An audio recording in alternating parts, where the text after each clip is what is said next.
So hi guys, nung isang araw napadaan ako sa Data Blitz. So nakakita ako ng controller na para sa PS4, PC, pwede rin sa phone.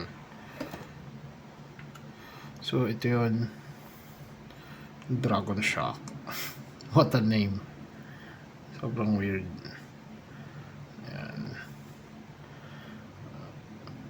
So camo red na lang yung available na color, kaya ito na yung kinuha ko. I-unbox ko sana to, kaya lang pinunit na ng anak ko yung box, di tinuluyan ko na. Ayan. Nabili ko to ng 1,095 pesos. Mizar ang brand niya. Mizar ang model pala. Mizar ang model.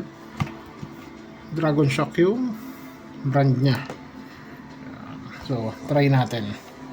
Ngayon, ang nakakonect na siya. Kita nyo naman. Ito yung LED niya. Ito yung touchpad. Share button. Options button. Ayan o, tingnan nyo. 3D sa loob. Medyo malakas lang yung ilaw para sa taste ko. Ito yung mga directional pads. Ayan. Yung triggers niya parang sa PS4 din. Ito medyo hard press tong L1. Ito yung home. Ngayon, ito ay plug and play sa PS4.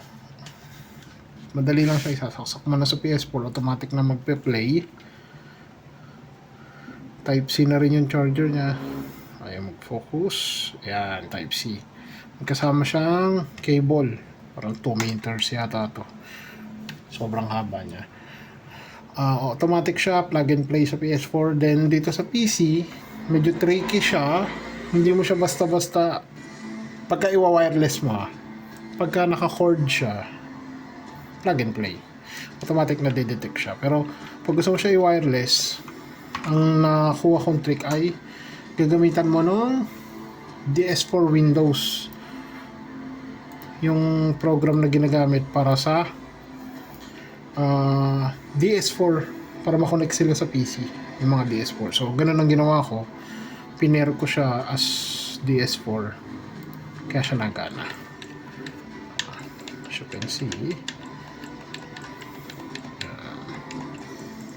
short video lang naman to.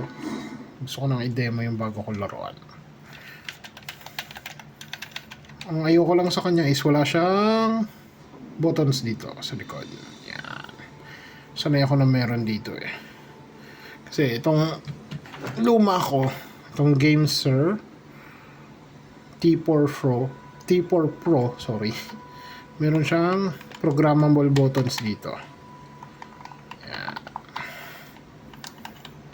So, ang ganda to kasi ayoko nang gusto ko ang fingers ko nandito lang eh.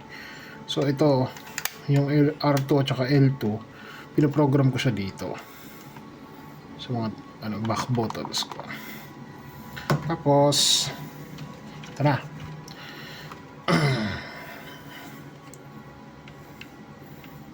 Responsive naman siya. Okay naman.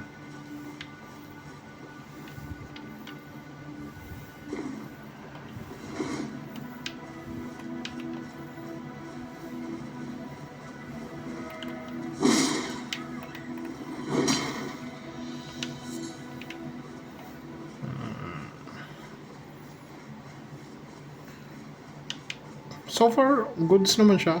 Tingin ko okay naman siya sa presyong 1,095. As I have said, plug and play siya sa PS4, so wala kayong magiging problema doon. So far, goods naman siya. Ewan ko lang sa FPS kasi puro RPGs naman usually nilalaro ko eh, so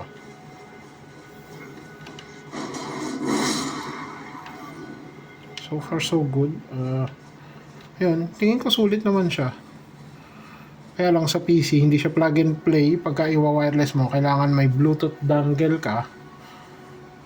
Bukod dun sa Bluetooth dongle mo, kailangan gumamit ka ng DS4. So, yun lang naman. Check nyo kung kailangan nyo ng ng pang PS4 at saka pang PC. Nga pala, may speaker siya dito. Sorry, late ko na nasabi. May speaker siya dito sa ilalim ng home button, saka may audio jack. Tapos may hard reset button din dito. Yung susungkitin mo. So, ayun o. Touchpad test. Diba? Okay naman. Home. So, hindi siya gagana sa home.